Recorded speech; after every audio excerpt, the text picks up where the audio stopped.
नमस्कार दोस्तों, रिपब्लिक भारत और रिपब्लिक मीडिया नेटवर्क के दर्शक, आज हमारे साथ उत्तर प्रदेश के मुख्यमंत्री योगी आदित्यनाथ हमारे साथ लाइव हैं। आज योगी आदित्यनाथ जी, बहुत बहुत धन्यवाद और नमस्कार आपको, और धन्यवाद कि इस बड़े इंपॉर्टेंट समय में आपने हमें समय दिया। धन्यवाद योगी आदित्यनाथ जी, आज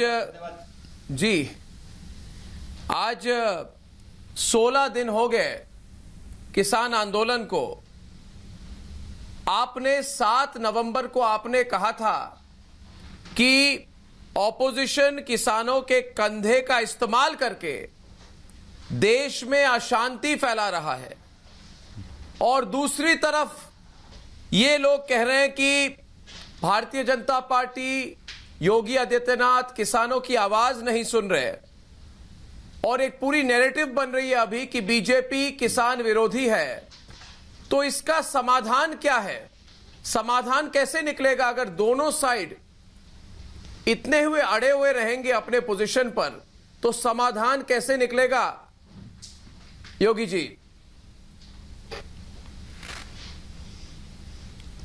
अर्णव जी, मैं आर भारत को धन्यवाद देता हूं कि इन्होंने इस महत्वपूर्ण विषय को लेकर के आज मुझे यहां पर समय दिया है। लेकिन हम सब इस बात को जानते हैं कि लोकतंत्र की सबसे बड़ी ताकत संवाद है, और केंद्र सरकार ने 5 दौर की बातचीत किसान नेताओं से की है, हर एक पक्ष से की है। लेकिन हर एक वार्ता के बाद एक नई बात जुड़ जाती है, नई नई शर्तें जुड़ जाती हैं। हर व्यक्ति जानता है कि प्रधानमंत्री मोदी जी के नेतृत्व में केंद्र में भारतीय जनता पार्टी की सरकार ने पिछले 6 वर्षों के दौरान देश के किसानों के हित में जो निर्णय लिए हैं वे अभूतपूर्व हैं। वह न केवल कृषि क्षेत्र में व्यापक सुधार की दिशा में उठाए गए महत्वपूर्ण कदम रहे हैं, बल्कि किसानों की आमदनी को में भी वृद्धि करने में सहायक रहे हैं। एक एक करके अगर आप देखेंगे, जो 3 कृषि संबंधी बिल जिनको लेकर के किसान नेताओं ने अपनी बात रखने का प्रयास किया, दुर्भाग्य से उसमें राजनीति प्रारंभ हो गई। याद करिए कि इन्हीं सब मांगों को लेकर के दशकों से ये मांग उठती रही है।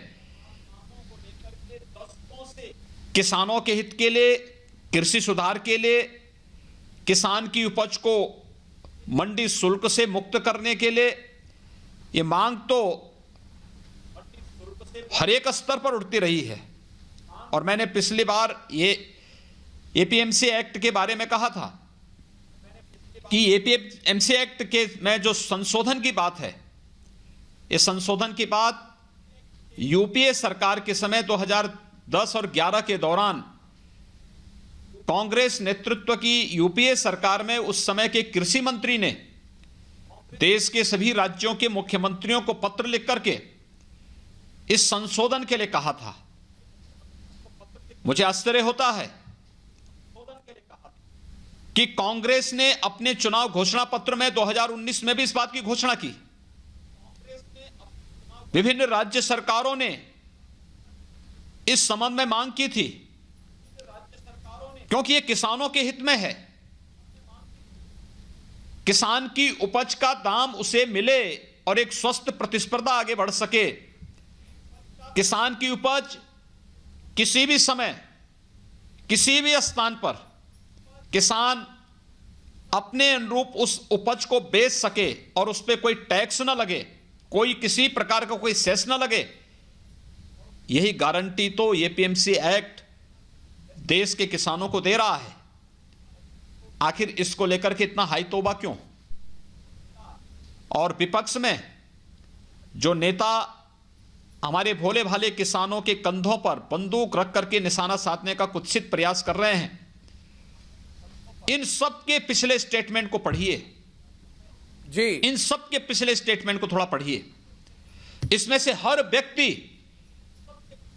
या तो कांग्रेस सरकार थी, कांग्रेस नेतृत्व की सरकार 2010-11 में थी, उस सरकार के कृषि मंत्री पत्र लिखते हैं।